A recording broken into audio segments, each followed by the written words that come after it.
Allora, Marega, buona Tony. Hold on, give us 1 second. No problem. Go ahead. No problem.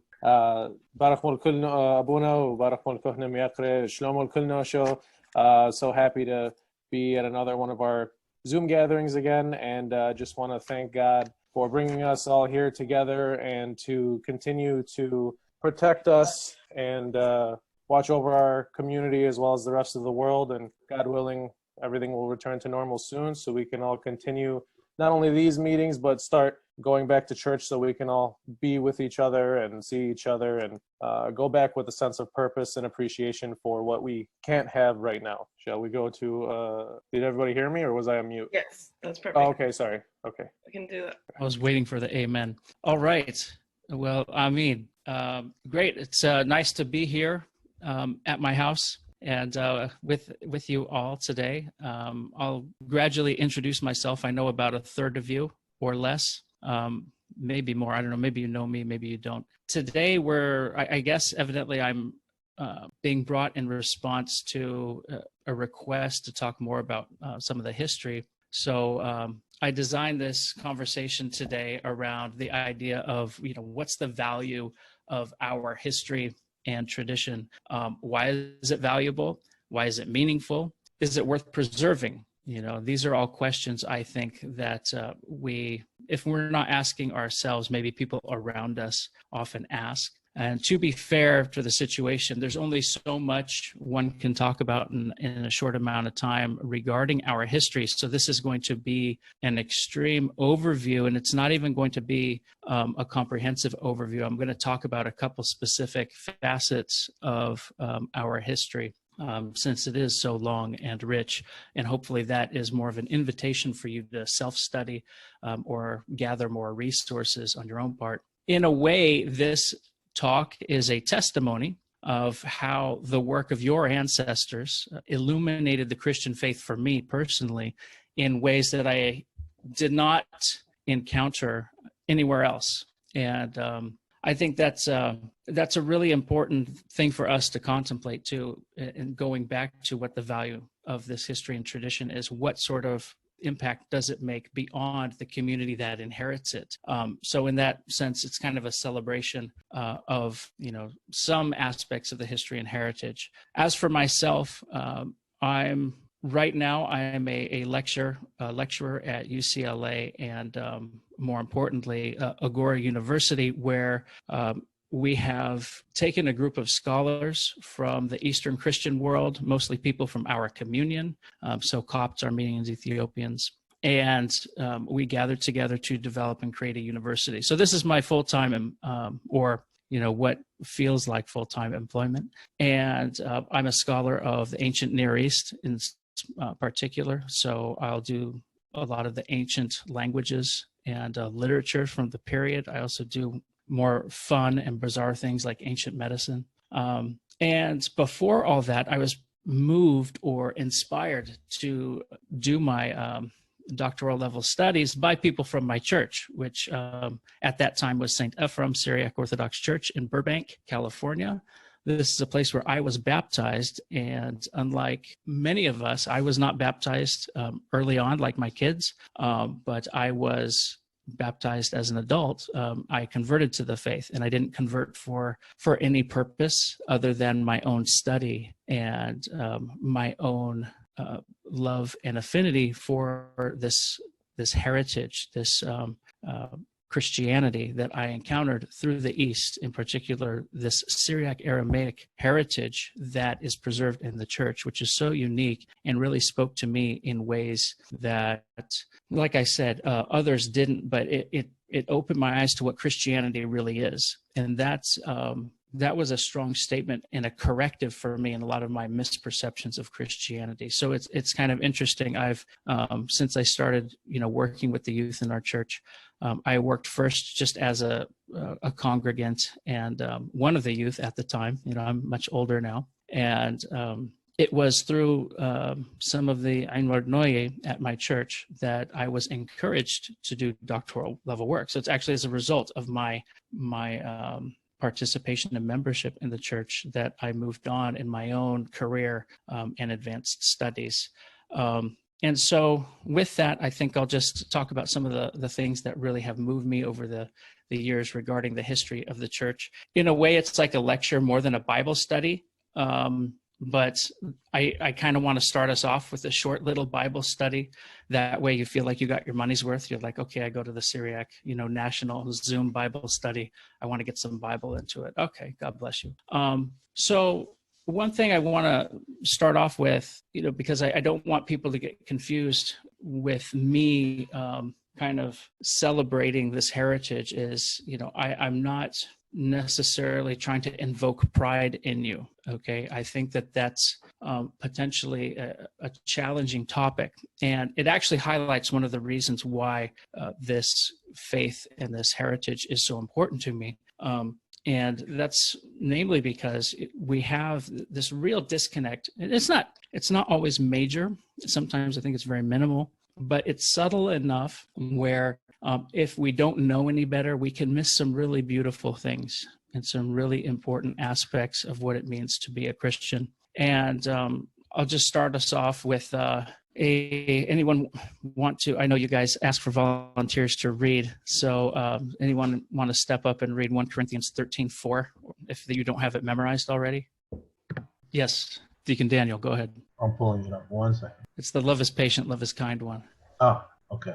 Love is patient, love is kind, and is not jealous. Love does not brag and is not arrogant. Yeah, so, Paul, depending on what English language translation you use, so the word brag, right? Another word you may have heard in your reading is boasting. They're fairly synonymous in English.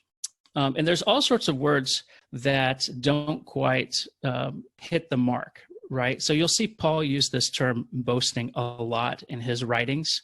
If you were to look in the New Testament and kind of do a search for boasting, depending on your translation, again, maybe bragging, I'm not sure. You may find, in our tradition, that translates to a number of different words. So in the version or in the verse that you read, 1 Corinthians 13:4, it says, love does not make a tumult, or love does not cause a ruckus. It doesn't, make a lot of hoopla, I guess could be the word. So in Syriac, you'd say, mishtaresh being like, that noise. And it's a different word than in other places where boasting may be some variant of the term shubhoro. Everyone remember shubhoro? We actually, every Sunday, you should hear it, after we've been seated. And depending on what parish and style you belong to, we may do a sermon right after this time where we say, we celebrate Mary saying, offer, O pride of the faithful, pride of the faithful, qare ba'utho lofeno shubhoro damhaimne, right? Shubhoro, this pride, right? So we're using pride, we're using boasting in our language, but that's our English translation. In our English translation, the connotations of pride and boasting are related to these ideas of being puffing up of the self, showing one's strength and esteem. Whereas if you look into the actual Aramaic text in our Syriac tradition, these words don't quite equate the same. And the root of this term, shubhoro, is BHR or Beth Heresh, right? So that gives us a word for, can anyone think of any words like from the root BHR or Beth Heresh? Maybe Bahro. Anyone know what Bahro means? Light. Right. Yeah. Light. Right. Like something that, is caused to shine. And so when you see words that, and this isn't the case with every word, but there are certain verbal forms which precede the root with a shin or a sh sound, right? Shin. So shubhoro is like making something light, making something bright. And so when we talk about pride or boasting in terms of the Syriac biblical tradition, we're really talking about making something shine, making something bright, illuminating something. And that really has a different subtle connotation than what we would find in English, because there may be some tension, with how we deal with our English translations, but the subtlety that's found in Syriac is really profound. And you can look throughout the Bible in the way that a word like pride is used in the text. And usually when it's a negative context, it's someone's, romto. A romto is like their height, their stature,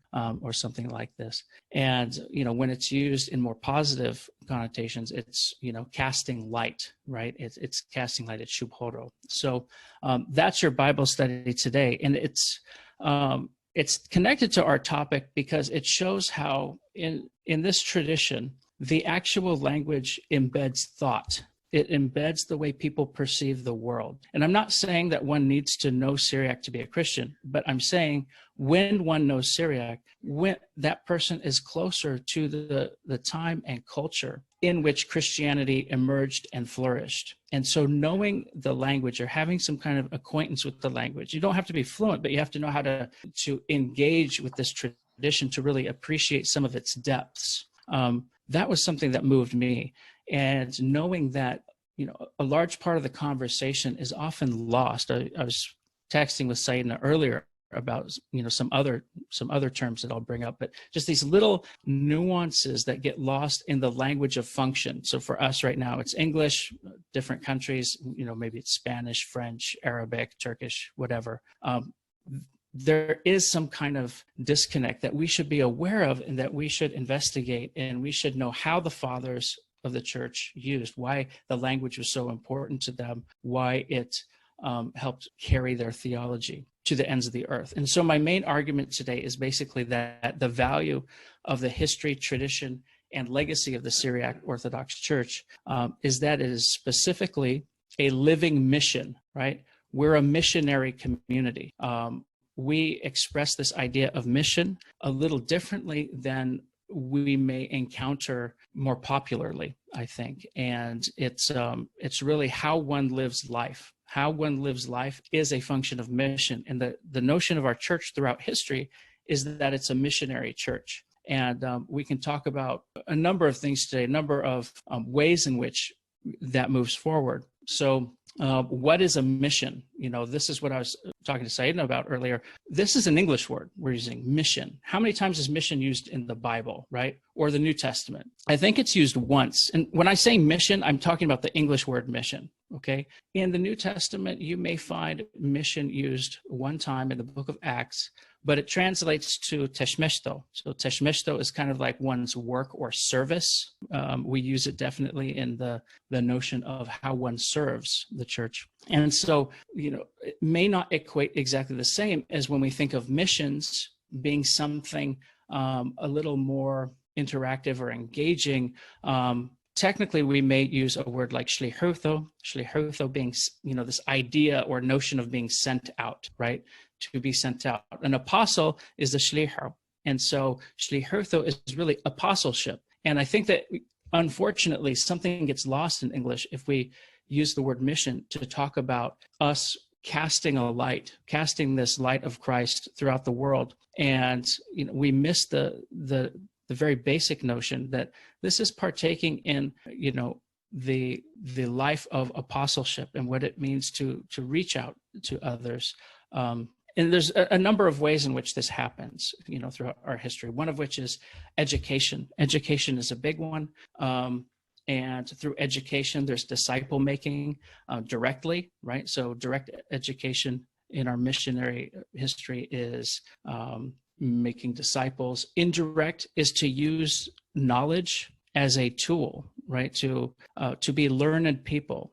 And in so learning, make that quest of learning a divine quest in and of itself, or to make learning a spiritual act. And I don't know if you've ever considered that before, but the way you learn and how then you teach what you've learned is something, spiritual. Maybe some of you tutor kids in school. I don't know, but that might be one way of transmitting knowledge, right? This learning we acquire as something that a human goes through, because we have this journey through life. We're born as babes. We encounter the world.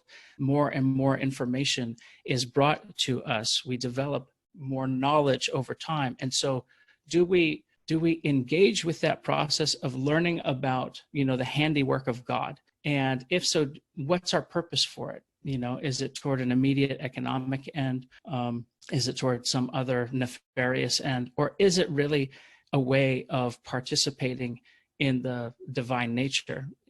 How do we come to know the Creator through the knowledge embedded by creation? And finally, we can look at service itself as an act of mission. And so I want to stress especially that when we talk about missions, we're not talking about recruiting. We're not talking about numbers. We're not saying, 100 people, came to the Syriac church today, or, a million people in Guatemala, or 10,000 came to the Syriac church, in Central America or something like that. It's not about the number. It's about the encounter of one's neighbor, right?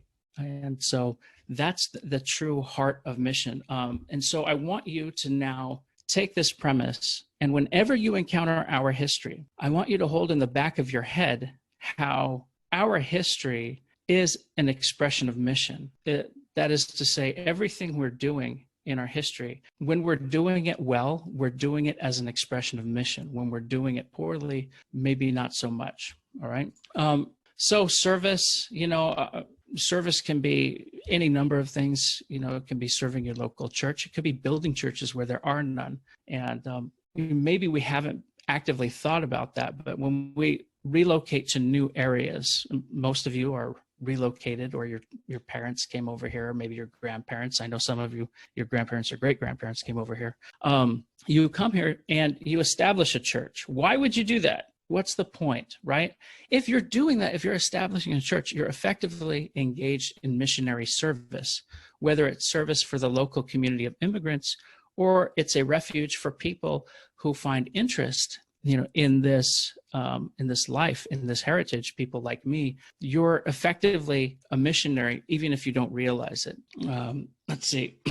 I think it would be remiss if I didn't mention martyrdom. I know we have a lot of talks about the martyrs of the church, and these are stories that we should really encounter on a daily basis. These are people who gave their lives as a testimony for their love of Christ, their love of God. So the ultimate sacrifice they gave is their life. So when you hear the word martyr, I know it's used in a bunch of secondary contexts today in places like the Middle East. The word, we get it in English from Greek, which is effectively the same, sohodo in Syriac, really means one who testifies, right? And so how does that person testify? It testifies in a number of ways, but we usually honor that term for people who have given their lives for the church. And the church has suffered greatly and endured a number of martyrs. These are people who have lived the faith and not always made the choice themselves, but they lost their lives willingly and unwillingly at times for this testimony to this heritage. And so I'm not going to discuss the martyrs specifically tonight, just because it's such a rich collection that exists within our tradition. But I think we need to note them, to mention them, and to think about them, and to ponder their lives and really appreciate what it means to give your life when you're faced with certain choices. What do you choose and why?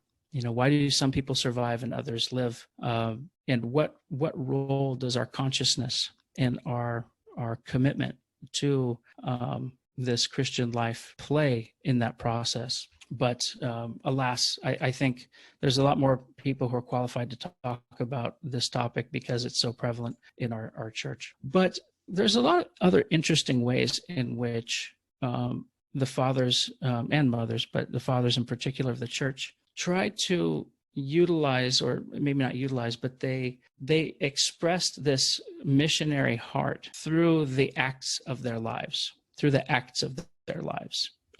in terms of education. Everyone by now knows about Saint Ephrem. As an educator, he's brilliant. If you read him in English, he's brilliant. He's a genius. Like, reading Ephrem in English is, one of the most profound theological exercises someone can do. But if you sing and chant Ephrem in Syriac, something else is going on, right? You've kind of taken it to the next level.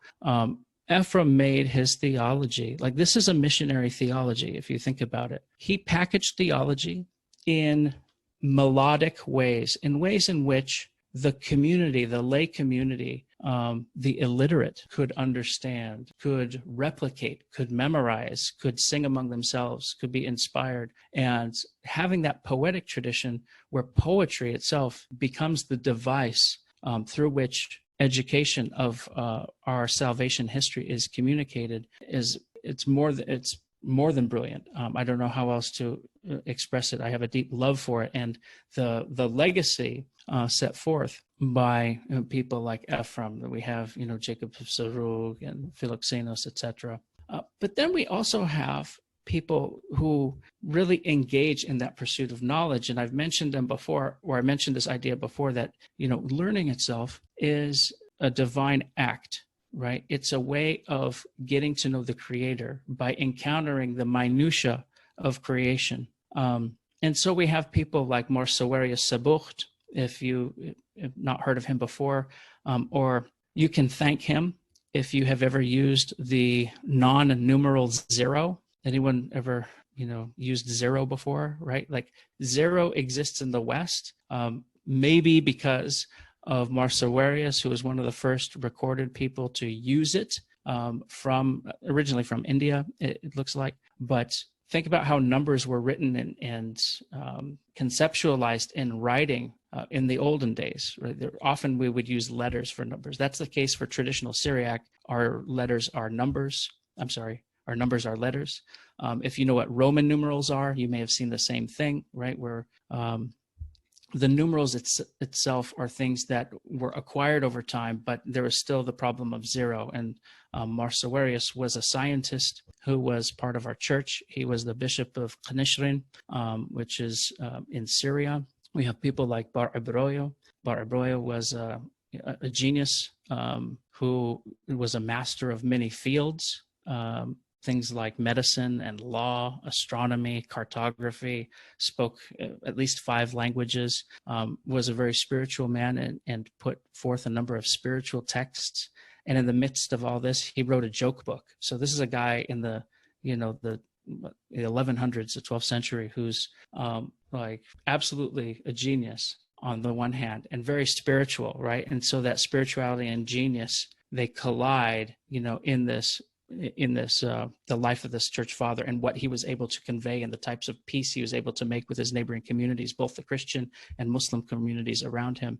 And he still wrote a joke book, right? So if you ever encounter a clergyman, and I won't name anybody present in the chat today, but if there are any clergymen who you encounter cracking jokes, it's totally not out of line at all. It's absolutely part of our Syriac heritage and history. And it's something to rejoice and to, I just want to validate that. So it's okay to laugh in the event that you do encounter a cleric, Mardianis, who, excuse me, the cough, John Kabak, who makes jokes regularly. That's who and what we are. And that's actually a form of mission. If you can connect with the person's heart and soul, you get that person to listen to you. You engage in meaningful, when you get someone's attention, right? Like, that's a meaningful encounter between beings, between 2 different or many different people. And when we captivate one another's attention, there's so much we can learn from one another. When we learn, we actually collide in terms of communion, right? Like, that's a movement toward communion. That's be one with one another, right? And so, think about all of this stuff as an expression of mission. This is all an expression of mission. And we have many others who, were astronomers, physicians, people who, engaged in the sciences and really, focused on the knowledge of their time. Lastly, but most importantly, I would say, is the mission beyond our immediate surroundings. And that's when people are sent. They're sent to other places. That's that shlichutha we talk about, that apostleship, mission as apostleship. We have all sorts of, Syriac Orthodox are more numerous in India than in the Middle East as a result of that missionary history of the church, right? And we have, starting with, St. Thomas the Apostle, and then later movements from different, communities, settling in that part of South India, or we actually had churches in North India, or what is Afghanistan and Pakistan at that time. They no longer exist, although we do have a couple there in those regions. But we had 2 dioceses in Afghanistan, right? And so there's this movement east. There's stories, of our history from, people like Moradai. If you want to go back to the beginning and look at the preaching at Edessa, and the preaching of Moradai to, King Abgar. This is a fascinating history, and it's written down in numerous sources. Like we have a very long Syriac version. We have a couple smaller Greek versions, and they all generally say, basically the same thing. And how did Christianity come to flourish, in places that are now the heartland, the traditional homeland, places like Syria and Turabdin, like this, Marmari in Mesopotamia and what would become the Persian Empire, and people like Simeon or Shima'un, the Beth Arshan, preaching in Persia, in Iran, to what is, what would be Iraq and Iran today, to Arabs there, pre-Christian Arabs, that is, teaching them about Jesus, and Zoroastrians and Magians, people who, reflect indigenous Persian religion as well. The work of Saint Jacob Baradeus or Moriaka Barrauno, this preacher who really inspired the faith at a very difficult time in our history. These are all pretty early. Within the first 500 or 600 years of the church, we have these sort of missionary endeavors in the East. And that's our Near East, what would be considered maybe the Middle East, right? But our church actually went and brought missions and its teaching far beyond the walls or the borders, the confines of the Middle East. There are many communities today that actually have a Syriac heritage that still survive or barely hang on. You can look to the Armenians who for a time were praying in Syriac because that was the liturgical language of the Christians at the time in that area. And in fact, the actual development of the Armenian alphabet was done in part by Malfono Daniel. And this is even recorded in Armenian sources.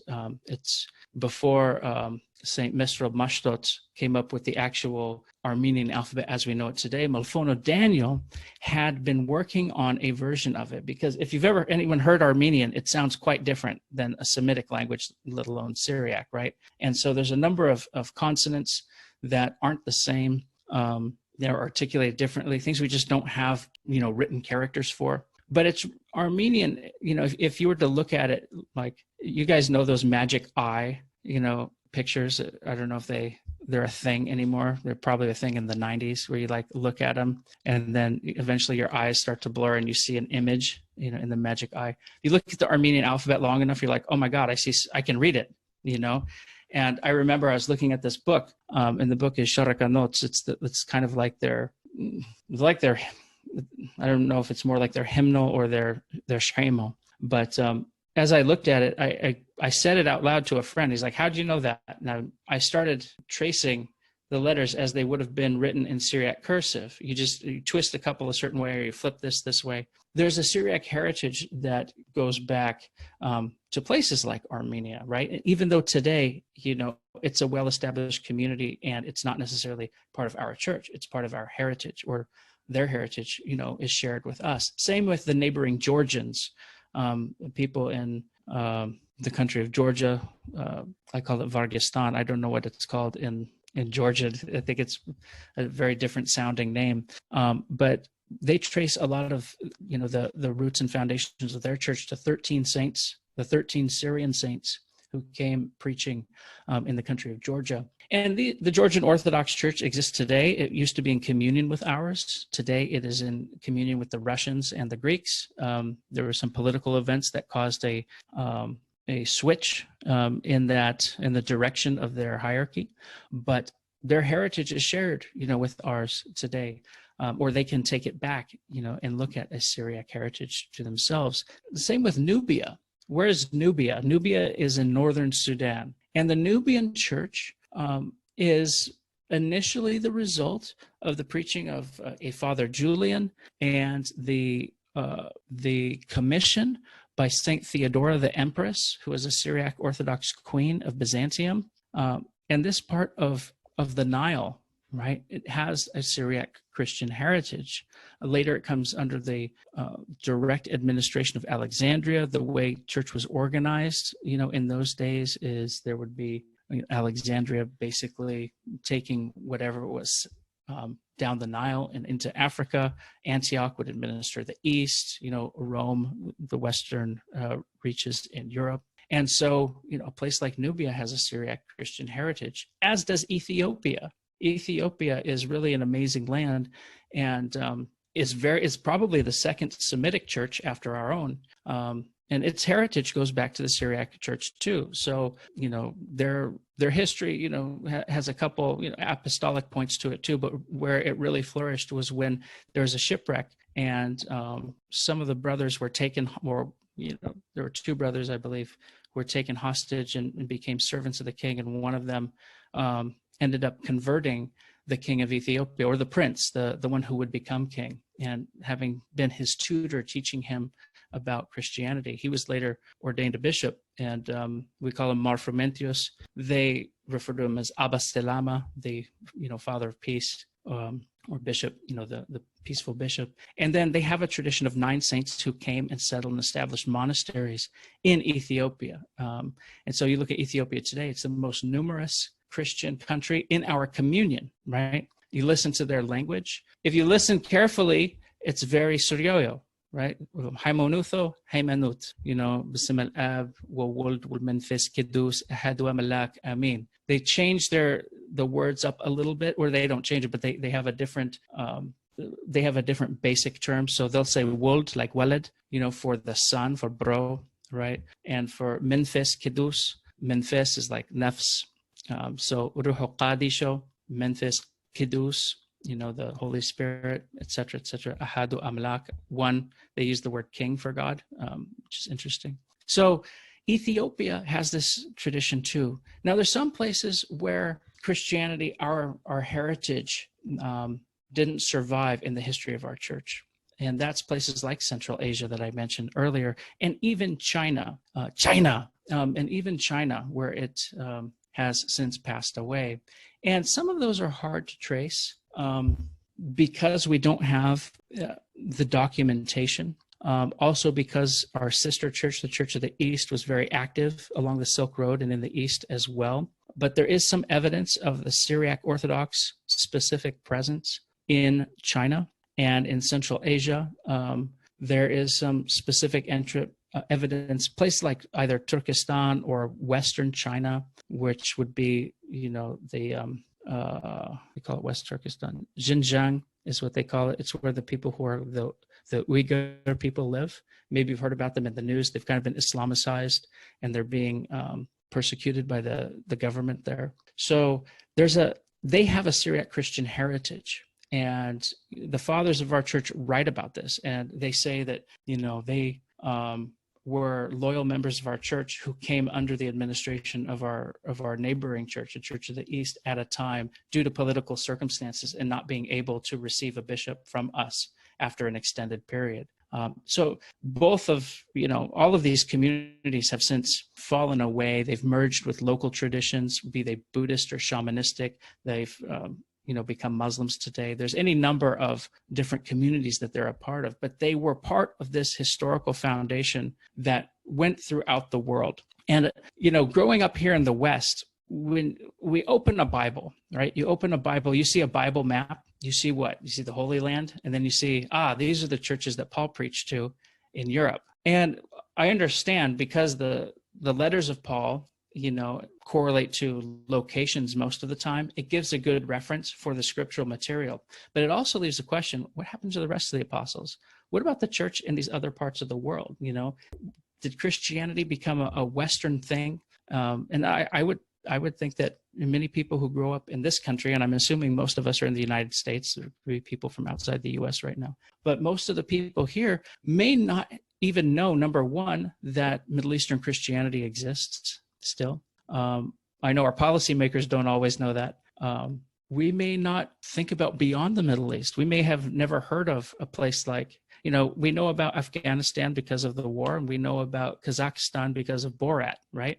Like, we don't know that these places encountered Christ. When we think of India, we don't think of an indigenous Christianity that goes back, to the apostolic era. And so this is really illuminating, and it's specifically part of this heritage of this community, of the Syrian Orthodox community that goes throughout the world. And it's something we can't forget. We may not talk about it often at church, and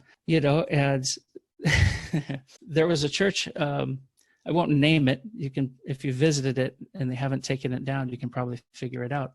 But on the wall of one of the meeting rooms, it says, "Go, make disciples of all nations," on the wall. And someone once asked, this would be about not quite 20 years ago, but they said, "Hey, Abuna, how come it says go make disciples of all nations and we don't go talk to anybody?" And he goes, "Well, it came with the church when we bought it." So maybe we don't talk about this stuff regularly enough. Maybe it's kind of far from our minds because a lot of people, they're new to this country.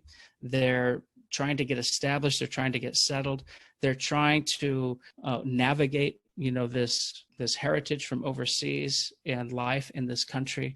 They're trying to, really connect with the church. I think a lot of us don't know the depths of, what our church tradition is and how the history is a theological history. It's not just cool facts about this community, these people, but it's actually the story of theology. It's the story of mission. It's the story of, taking that Great Commission and encountering the world around us.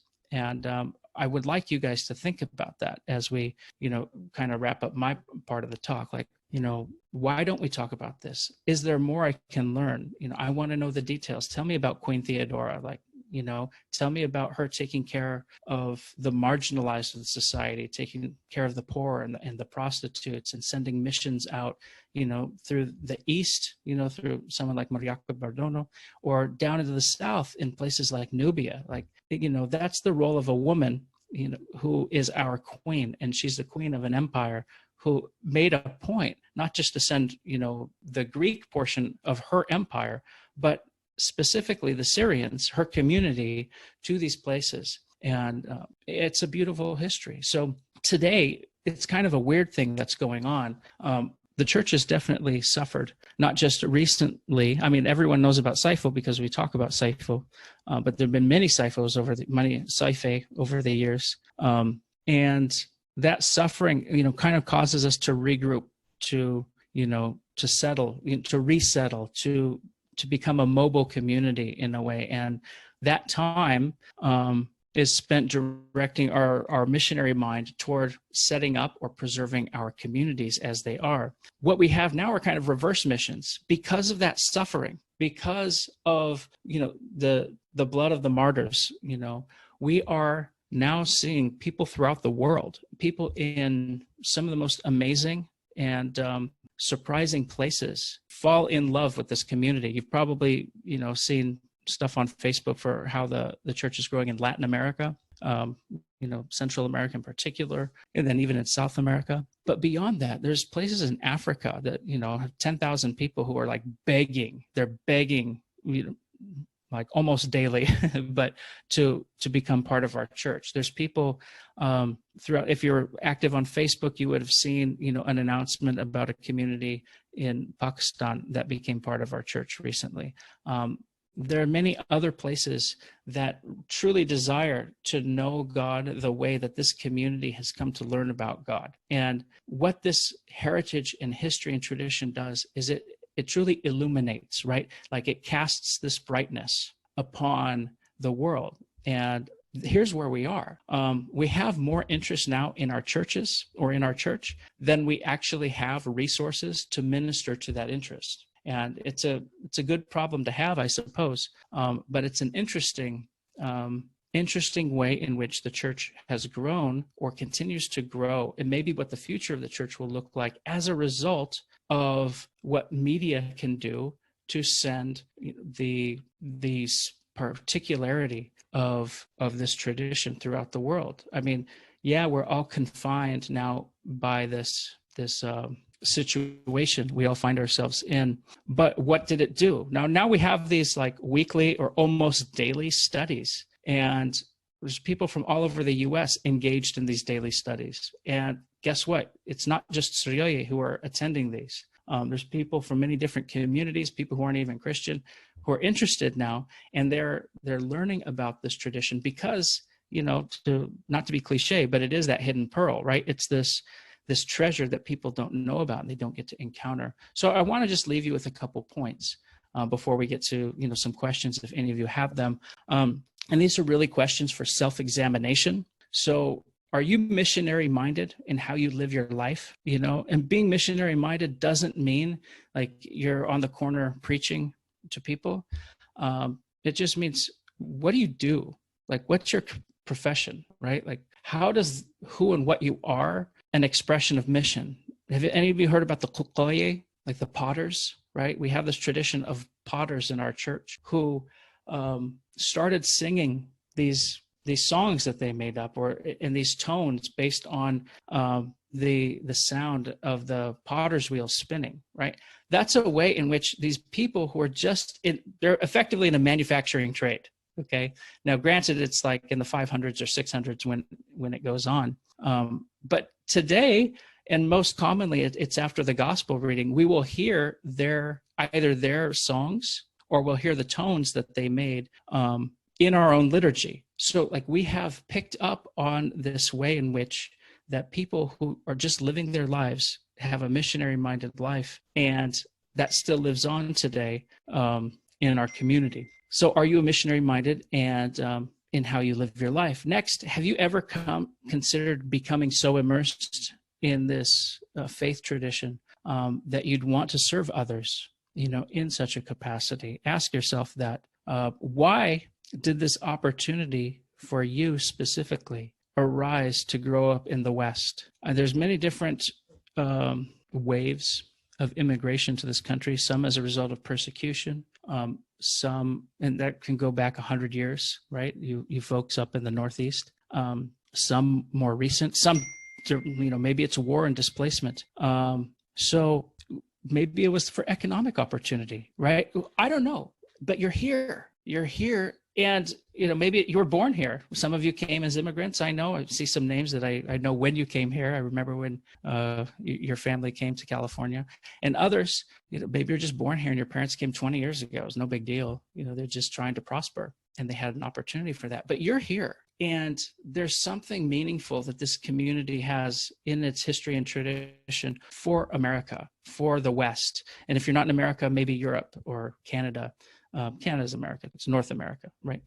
Maybe you're in a different country, right? And there's something that you can impart to really magnify whatever is here, to whatever is here. What's your role for the world around you? So these questions, you know, you can write them down, you can think about them, or you can forget them as soon as the study's over. But I'd like for you to take some time and contemplate them and really reflect on how, like, everything about our history is effectively a missionary history in one way or another, or at least when we're doing our history well, okay? So maybe it's a good time now for questions. I'll let Tanya or Chris take over and direct that. Thank you so much.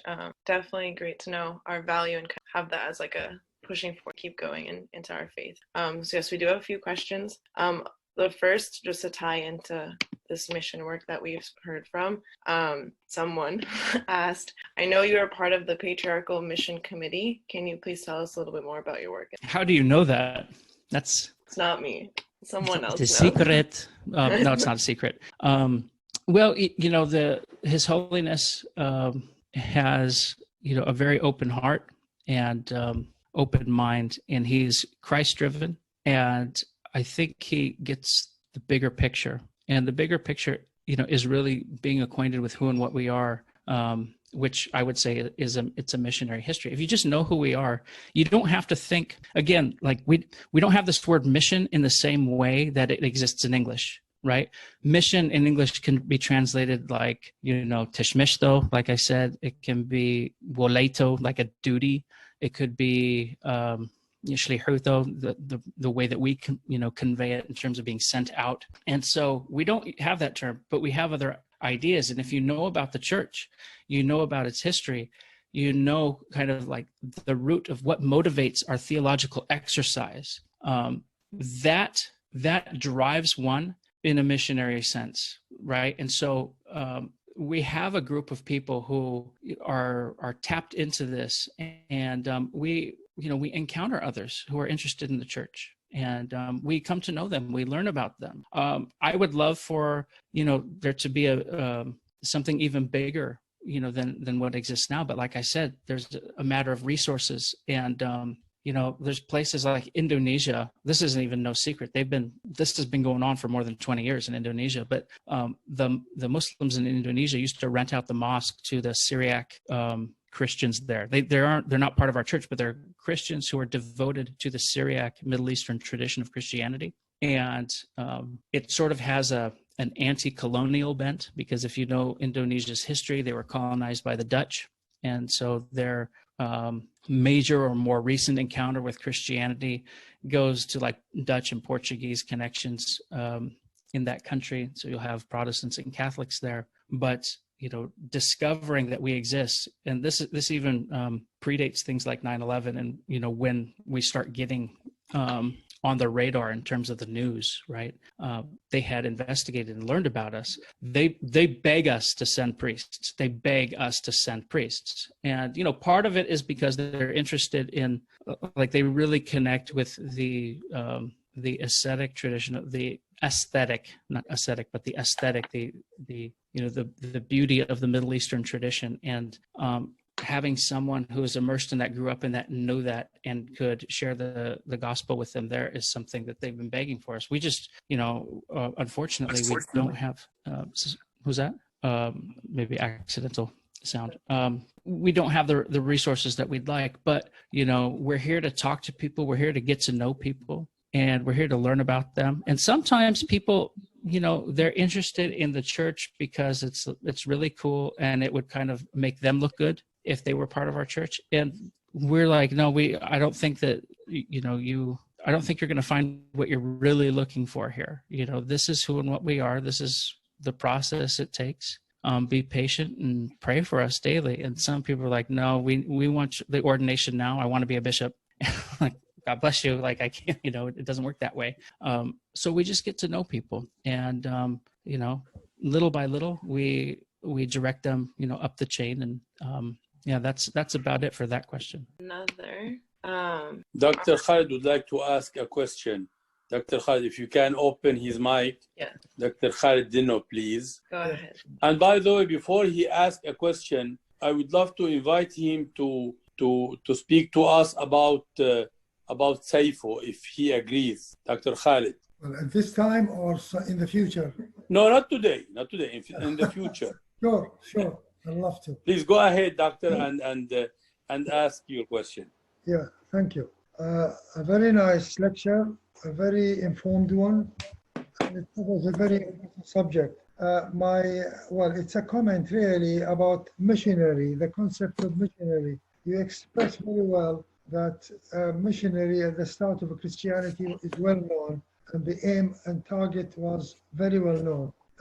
And as you pointed out slightly, which I want to stress, is that we are talking about missionary of survival. In our case of our church, in the last, from the beginning of Islam, it has been a missionary of survival, how to survive under Islam, which was 1,000 or 500 years ago. So for example, the Middle East, which was almost totally Christian, became very, very largely, and by now almost totally Muslim. And the church and its people survived by an effort which you might call missionary work. And I think that work now extends in the diaspora. So the Christians now in America or in Europe, they have the task, the honorable task of maintaining their church and the reputation of their church, and ensuring that their children and grandchildren follow that line. Thank you. Thank you very much, Doctor. I appreciated your book and your word, and hope to hear your study or lecture soon. I think that's really important too. Thank you. Thank you. So another question goes into that. Are there any Syriac beliefs or tradition that you see as essential to understanding and living Christianity that might have been lost in the West today? Might be a general. I would say the concept, the deeper understanding of ahidayutho, the idea of becoming one, the idea of becoming single, becoming only begotten. There's any number of ways we could try and translate that in English. And the Greeks may refer to this as something like theosis. There's another Syriac term. Sometimes they can say methalohanutho if they want to talk about theosis, but the more indigenous term is ahidayutho. That process of becoming Jesus, the process of taking upon yourself and the life mission of Christ and transforming yourself into that life. Now, this is an idea of the early church that survived in our tradition. The West actually encounters it in some of the work of John Wesley, if you've ever heard that name, in particular because he was in England for a time, and he started encountering the writings of the fathers from the East, and it really influenced his Western theology. So, you will see some of Wesley's writings really closely align with ours, with our ideas. So there are like the, what would he call it? The pursuit of perfection, or forgive me, I'm not a scholar on Wesley or even well acquainted enough to articulate his ideas, but it's kind of there in the West. But in our church, in our tradition, I would say that's the central idea, because every single thing goes back to that. Every single everything we do is just a magnification of that basic idea to be one, to be one with God, right? And so that is our pursuit as Christians, if I can properly recall the words of Mar Ephraim, who, do you remember, does anyone recall that blessing there's a Pauline blessing we have in the liturgy where we say, the love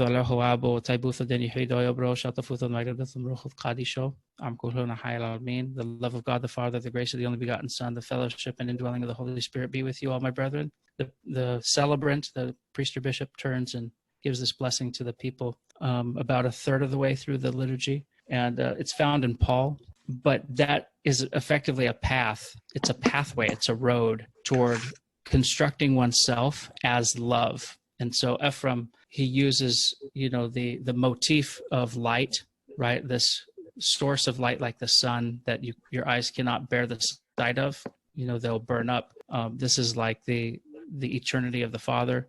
But we can encounter the sun through its rays that descend and actually come down to us. In this descent, this incarnation, we find in the grace of the Son, right? So to become one with love, to become one with the love of God the Father, Hubo Daloho Abo, you have this tool with this encounter of the grace of the only begotten Son, Taibutho Dendi Heidoyo Bro. And the actual way that we're motivated to follow that path back to the source is the indwelling of the Holy Spirit, the Shato Futho Magnonutho, the Ruho Qadisho, right? And so the indwelling and communion fellowship of the Holy Spirit that this body, becomes a temple toward, right, is what moves us toward that path, to follow that path, to find oneness with the source, that we can't do on our own. And in principle, Western Christianity it's the same, well, it's not the same Bible, but it's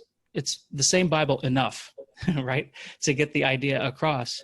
And they do have instances of theology in the West that are paralleled in our traditions, or they're maintained or supported. They exist in our tradition. But I think that there's still a problematic element in that the way in which Western Christianity diverges from itself creates its own problem. And maybe we could say we diverged, by not having the Middle East Christian anymore, but in the Syriac tradition, at least within our community and communion, these are some things that I think are so pivotal and paramount that they really, form the basis of how we rethink our encounter with reality, how we articulate reality, you know. And for me, my theological training first began by studying Syriac, by studying the language, because that language tells a story. It tells a story, and each word has a story behind it. And when you know the stories of those words, you know words are, what are they? They're just the way humans articulate the way they think, their ideas, the way they encounter reality. And that encounter, it's really a different encounter than the way language forms us in Western countries. So I would say at the core, those are the base concepts of where our particularity really is going to be a benefit to communities that haven't heard or encountered this before. So start there, and then everything else kind of builds on that and illuminates that, magnifies that. A few more questions. So this one kind of has come up a few times, and it always comes up, of course, in conversation. But obviously, we know our clergy are working hard on preserving our community and bring us all to the faith. But do you have any suggestions, or maybe like some systematic approach to how we can interest our own people in our Syriac history, and how we can redeem our Syriac history and heritage into this world, especially like where we're living? You know, that's a nice question. There's a couple of things I could talk about in that. First, I think we have this problem in the church where, you know, the role of the clergy is overwhelming because we've distanced clergy from ourselves. And so we need to take more active roles in the church. And maybe that does mean being clergy, but without the pressure, let's say, to go to the next level. I mean, in India, for example, anyone who wants to be a kuroyo and wear the uroro, the stole, around them, it's expected that, oh, he's going to be a priest someday. What are you talking about? Like, you go to the Middle Eastern church, you know, there's 5 kids running around with the stole on. Like, you know, these kids aren't going to be priests. But, you know, that's just an extreme example, right? Like, so I would say first, consider becoming clergy. It doesn't mean you have to be a priest. Doesn't mean you have to be a monk. Doesn't mean you have to be a nun. It doesn't mean you have to wear black. But there's different levels of clergy, and you will help the clergy who are already there. The clergy work very hard, and they're under a lot of, you know, whenever you step up to get in the fight, you're going to get targeted, right? And so, and I mean this at the spiritual level. I don't mean it necessarily at a practical or a worldly level, because there's always worldly drama. But anyone who steps forward is going to be a target, and you would do well to just help them. They need help. How can I help you, Abuna? How can I help you, Sayyidina? And be a help. You know, that's one way. The other is just be you, and like keep learning. And if you love this thing, keep loving it, you know, and eventually people will wonder, like, why is she so into this? Like, what is it about? Like, why does it matter for her? Why does she want to marry someone who's, you know, from her church? Is it just because it's the team, right? You go to, you know, like the church is your culture and community, or is it because she's talking about, no, it's not. I don't mean someone from that region. I mean someone who perceives the world the way I do, who wants to raise a family the way I do. Be yourself, and in being yourself, continually engage in who and what we are, you know. Do something like learn a language. Okay, language learning is hard. So many of you grow up in the United States, and you know, the joke is, you know, how many languages do the Swiss speak? 3. How many do other people in Europe speak? 2. How many languages does an American speak? Or I don't know. I ruined the joke, but basically the joke is like an American speaks 1 language. Yes, whatever, terrible joke. But language learning is hard. But okay, you don't have to be perfect. You don't have to be, you know, you don't have to be a master of Syriac. But like, okay, you're with your friends or in your spare time, it becomes something of a hobby for you. You take up that journey to read those books, read the writings of the fathers if you don't want to learn language. But people notice that, and it invites curiosity. And really, it's about kind of like I noted, you know, about being missionary minded in the lecture proper. You know, look at the kukoye, look at these people who are potters. All they're doing is making pots, right? But for them, it's not just making pots. Like, their work is divine work. You know, they're praying. They looked at their work, their fulhono, as a way of encountering God. In fact, that word, okay, fulhuno means work in Syriac, but it also has a secondary context, where it's sometimes used to refer to, how does one pray? Because what does your work move you toward, right? What you do is kind of who you are. And are you constantly engaged, with the divine? Is your mind divinely minded? And I think start there, and you'll know what to do after that, because it's not as though like there's any trick, or like, again, it's not about sales. It's not about numbers.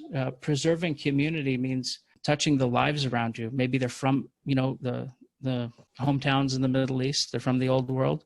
Maybe they're your American neighbors and they take more of an interest in it than someone else does. And in my case, I've only found people interested in what I have to say when I'm, really like into it. And other people have begun studying beyond what I study as a result. So it's really just sort of laying the groundwork for God to work in people, and don't think it's about you. Think you're just an instrument. A few more. So how extensive did the Syriac script pass throughout the world? And is that, connected to the Syriac evangelical work? That's a great question.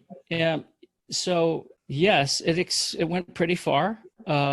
You will find that actually some Central Asian or like Turkic, Mongol writing systems are related to Syriac in a way. And it's a result of Christian missionaries and operations in those regions. Like I mentioned about Armenian script, religion and script are actually, I could give a lecture on this topic, but the development of writing systems tends to emerge in a cultic setting, in a religious setting. And that's certainly true during the age of Christianity, when alphabetic and there's one non-alphabetic, it's called an abugida, it's like syllabic, writing systems emerge as a result of trying to convey the gospel in a local language. So there is definitely a long history of that. And I think the important observation from that is actually that local language and tradition is valued. In other words, we're not trying to make the world Syriac Orthodox Christian. We're trying to make them Orthodox Christians, and we're from the Syriac heritage, So someone does not have to necessarily be using the same language as us, right? They can use their local language. And you see that. Now, in some places that didn't happen, like in India, they're using Syriac until maybe, I don't know, between the 50s and the 70s. I forget when the translation started into Malayalam, but it was Syriac used there for a long time. But again, that's why Armenia developed its script, and how Armenian, classical Armenian came to be used in their liturgy. So the fact that they're praying in Armenian or classical Armenian is a testimony to the fact that this is a localized encounter with the church, and that, that locality should be celebrated. And then we have a question for Salim. Go ahead. Oh, Mike, how are you? Hello, how are you? Not too bad. Good talking. Hey, good to see your face again. Thank you so much for what you have said. I just want to get your input on the integration between culture and religion. I've been thinking for some time about what's really special about our faith and our heritage in Syria and the Middle East in general as Christians. And I tried as much as I can to dissect this from just being a culture itself. You know what I mean? Like I was thinking about the difference between Christianity in the West and the East. For example, the concept of individualism in the West is very strong and emphasized on, compared to like in our culture, not something that we actually emphasize so much. The same, and sometimes I feel that we had a lot of things that got from Islam into our culture, even our Christian culture. So what's your thoughts about this integration between the concept of faith and culture at the same time? Because like you cannot just take faith an abstract idea. It has an application in society. You know what I mean? So what do you think about that? I think that I don't necessarily think the whole world should be Syriac Orthodox, but I think the Syriac voice should be heard in the world, if that makes any sense. So what do I mean? I mean that we all grow up with a certain set of principles or foundations that form the way in which we behave, the way in which we act or commemorate the things that we want to remember in life. And those sort of, they may be the things that define the parameters of our culture. I think there's a value to different cultures and their encounter. And the fathers of the church thought this too. And they would regularly contextualize the faith for those communities. Maybe they baptize certain traditions. In the Coptic Church, for example, you'll have hymns that their melodies supposedly, go back to the burial of the Pharaoh or something. Why the burial of the Pharaoh for the burial of Jesus on Good Friday, right? Yeah. That's something that translates the meaning of what just happened. Your king has died, and it should evoke a certain response in the people that specific community would know and relate to. For me, I may attend the Friday service and think, wow, that's really nice, but if I'm, especially in the classical world, the more, the further back we go, that may have a stronger significance for that community. In the same way, the way the fathers contextualized the Christian faith for the philosophy-minded Greco-Roman tradition, where you could distinguish between the individualist and the less individualist traditions. I mean, that's rooted in pre-Christian heritage for the most part, right? And it proceeds further through it. And I think that, in these things, there's a value to understanding how different people perceive the world, how, our church in Persia looked a little different. There's certain things called like the lotus prayers, or what are they? It's a Western name for something Chinese, but there are Chinese prayers from Syriac that exist, and they sound kind of Buddhisty, and it's interesting, to see how local communities want to connect with this same bottom line, the reality, and that's the expression of the Orthodox Christian faith. I know that as we move forward in time, culture is something that's dynamic. All of us who are here in the West, I don't care how much you're from Syria, your kids aren't going to be like you, and their kids aren't going to be like you. My children aren't going to be like my wife's from Syria.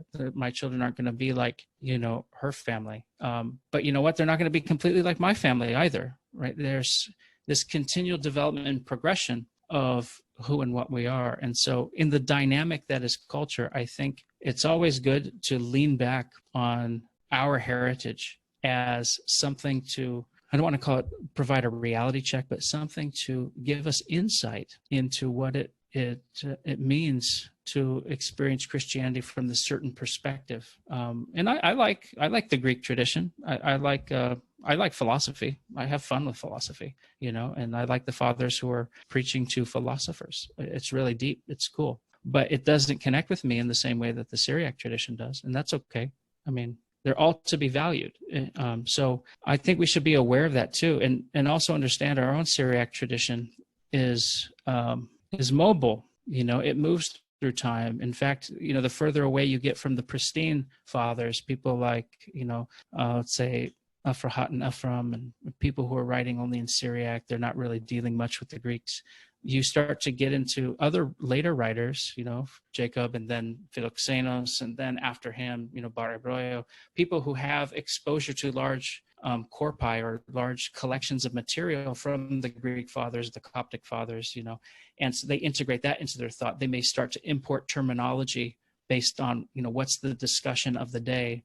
And then that starts to reframe, ways in which they articulate the faith. And all that to say, I think we should appreciate, the locality of culture and how Christianity aims to baptize culture and value people for who and what they are. A story I love is when the Russians went to Alaska in the 1700s. They started in the 1600s, but the clergy came in the 1700s. They encountered the Native Americans there and listened to their stories. And rather than condemning them as these, foreign savages, as other later Christian missionaries who were coming, from the United States did, they they said, "Oh, this is the story of Adam," and they looked and they said this, knowing that we're all created in the image and likeness of God, that there was some imprint of the divine within their tradition. And so you'll see like those traditions, those local things survive in their Alaskan Native American, orthodoxy and things like that. And our church is the same with that. We value the locality, we value the culture, but because we understand culture is dynamic, it moves, but there's also a value to the heritage of who and what we are and how that can inform. And, for me, it's not just inform, but how it can redirect, our lives. So it redirected my life quite significantly, but how it can redirect the lives of, all those around us. Thank you. Two more. One's an easier one, and one's a little bit more. And then hopefully we'll be able to share your email or some form of contact question that they'd love to reach out. But the last one is, so other than, attending the Holy Liturgy and praying, our daily prayers, how can we cultivate the mindset of our Syriac missionary tradition while living in the West? Well, I think you got the big one, right? Like, so that's it. I was talking to Shamosha yesterday, and we're talking about Fanqaitho, and people who know Fanqaitho are the Shemo, are prayer books, basically. Like one is kind of like an annual one, and the other is a weekly one. Gosh, if you exercise that stuff and think about it, don't make the pretty sounds at church, It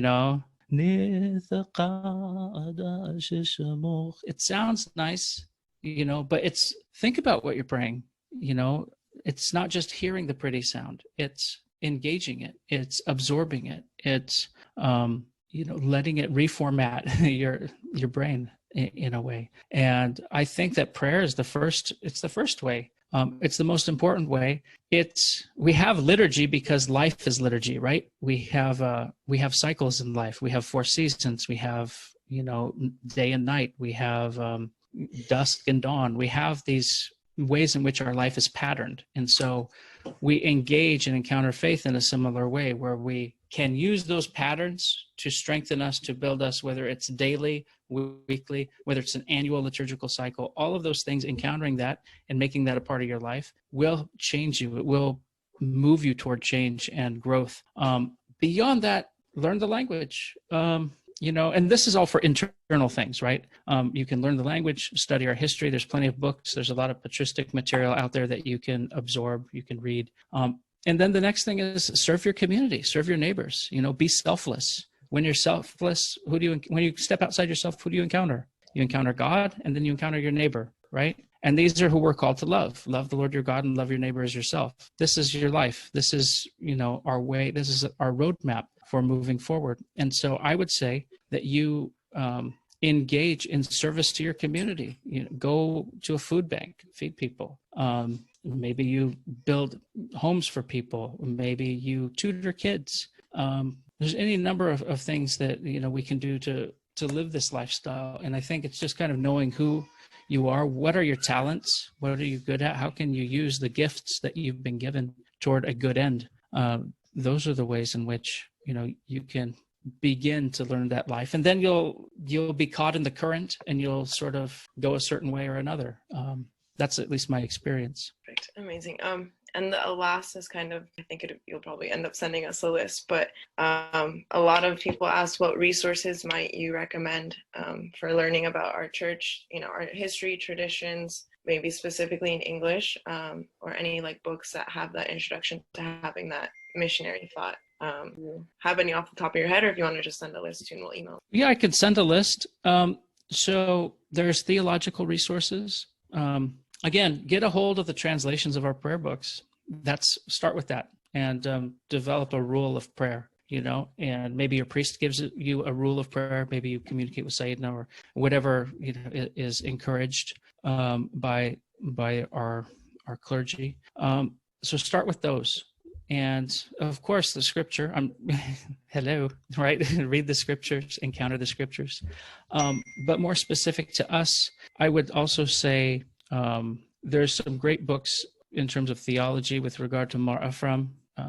There's a book that Sebastian Brock put out called The Luminous Eye. If you don't buy any other book about Ephraim, you can buy this because it sort of summarizes the major themes of his Thought. You can get Symbols of Church and Kingdom by Robert Murray. You can get, for more historical stuff, get some of our chronographies. Bar Ebroyo and Mormichal Rabo have histories of the church that they wrote. I mean, so that, you have to get stuff for after the 12th century. You can get Dr. Khalid's book, about our more recent history. And saying this says, no way.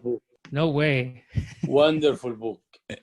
I'm only kidding. Yes, get Dr. Khalid's book. You can get, there's a book called The Scattered Pearls, which it has a lot of really neat biographies in it. It was written by our former patriarch, is it Ignatius Afram Barsom, if I remember correctly.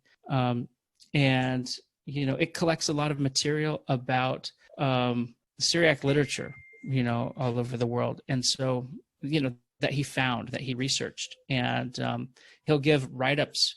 It's as close of a thing to a Synaxar that we have in English, and that's a great book to get. But we can put out, a list of books for reading, in the Syriac tradition and becoming more and more acquainted with it. Thank you so Michael, much. thank you very much. Thanks. Tawdi Sagi, Michael. Lo Medem, it was my pleasure.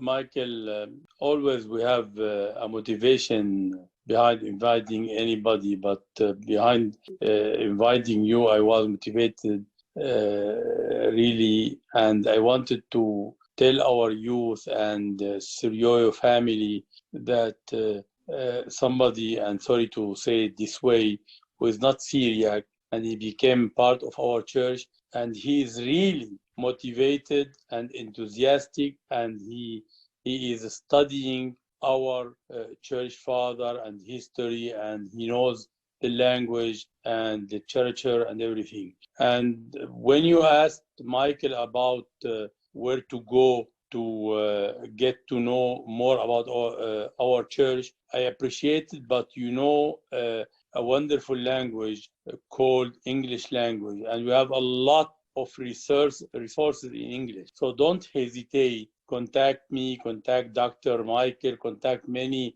priests. We will direct you to study and be rooted and get to know more about our church history, dogma, and everything of the church. You have to be, and I'm sure you are, you have to be proud, as Dr. Michael stated at the beginning of his lecture today, to have shubhor, pride of your belonging, of your history, of your forefathers. This was my motivation to invite Dr. Michael.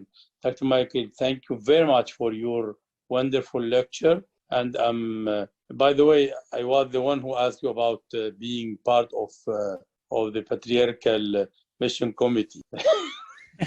Tanya doesn't know anything about it. Nope. I wish. So Michael and I were part of a Patriarchal Mission Committee, which was founded immediately after the enthronement of His Holiness, our beloved Patriarch Mor Ephraim II. And we are working very hard, and we are getting a lot of requests to be part of our Holy Syriac Church. So please be proud of your belonging and try to study more about your history. Thank you, Dr. Michael. And I really would like to invite Dr. Khalid, if he's willing, and you are willing, to hear from him, because Dr. Khalid, he wrote a wonderful book about the church history under the Ottoman Empire. And under the Ottoman Empire, it wasn't easy for us at all. But to me, it's very important to talk about one aspect of today's lecture, martyrdom. And the Saifo was part of that martyrdom. And I think Dr. Khalid will be the best to talk about that period, that sad period of our history. If he is willing, I would love to invite him, and he is with us today. So Thank you again, Dr. Michael, and sorry, Dr. Khalid, to invite you على الهوا. الهواء أحسن. Thank you very much.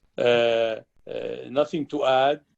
I'm always happy to be with you if we are conducting a Bible study or getting to know more about our history, and be with us tomorrow, because Abuna Saliba will give us a commentary about the Holy Liturgy tomorrow. Edna, can you pray for us? Of course.